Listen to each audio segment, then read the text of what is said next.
welcome to Red Alert on Air. I'm Veronica. And I'm Reese. Build season has just started, and this year's game is First Power Up. It seems like it's going to be a fun one. It is going to be hectic though. There are so many power-ups that are really going to be a game changer this year. They sure will be. And don't forget about the switch and scale. There's going to be bloodshed, or should I say, gear shed to take control. Especially since each second counts as a point. Stay tuned until the end of this video to see the game animation. Now let's see what others have to say about this year's game. I think my favorite part of the game this year is the per second scoring with the switches and the scale. It's not something we've seen in games before, and I think it could be really interesting.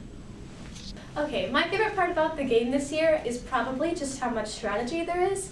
There are so many different ways you can get points. My favorite part of the game this year is how different it is from previous years.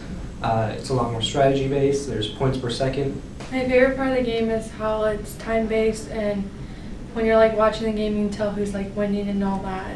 It seems like everyone is powered up for this year's game. And now it's time for the Mentor of the Week and the Student of the Week. The Mentor of the Week is, drumroll please, Mrs. Miller. And the Student of the Week is, drumroll please, Josh. Congratulations to you two, and keep up the great work. Guess what time it is, Reese? I don't know, time for you to get a watch. Ha ha, very funny. It's time for Captain's Corner to see what's going on with the rest of the team. Hi, I'm Maddie, the Executive Team Captain for Red Alert. At the end of week 1, we've made a lot of progress. We've analyzed the game, started working on a new strategy app to help us figure out what exactly we're going to do, and now our engineering sub-teams are hard at work and finishing their proof of concepts so that way we can start building the robot in week 2. We've also continued working on our chairman's short essays. A lot of the team members have put in a lot of effort towards making sure that those essays are what we need and can portray our team in the way that we wish to be seen by the judges. And that's all we have for you this week on Red Alert on Air. Hope to see you next week. Bye. Bye. Welcome to the 2018 First Robotics Competition and this year's game, First Power Up. 2 alliances of video game characters and their human operators are trapped in an arcade game.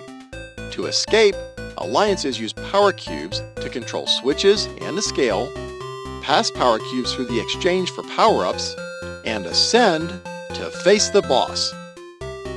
Teams may preload up to 1 power cube per robot. Additional power cubes are available in the power cube piles, along the fence nearest the scale, and in each alliance portal. At the start of the match, the plates of the scale and the switches are randomized. During the first 15 seconds, robots are autonomous. They work to cross their auto line and place power cubes on the switch and the scale. Alliances who successfully own their switch and have 3 robots cross the auto line will receive 1 ranking point. During the following 2-minute and 15-second teleoperated period, human operators remotely control their robots.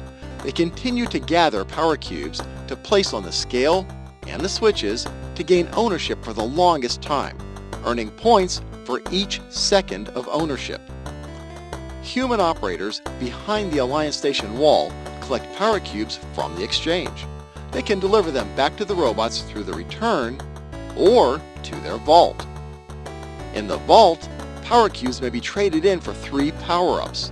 Alliances choose when in the match to activate each power-up to gain a temporary advantage during the match. The forced power-up gives an alliance ownership of their switch, the scale, or both. The boost power-up increases scoring for 10 seconds for either their switch, the scale, or both. And near the end of the match, Levitate earns 1 member of the alliance a free climb. Other alliance members climb from their platform. If all 3 members successfully climb, the alliance can face the boss and gain an additional ranking point.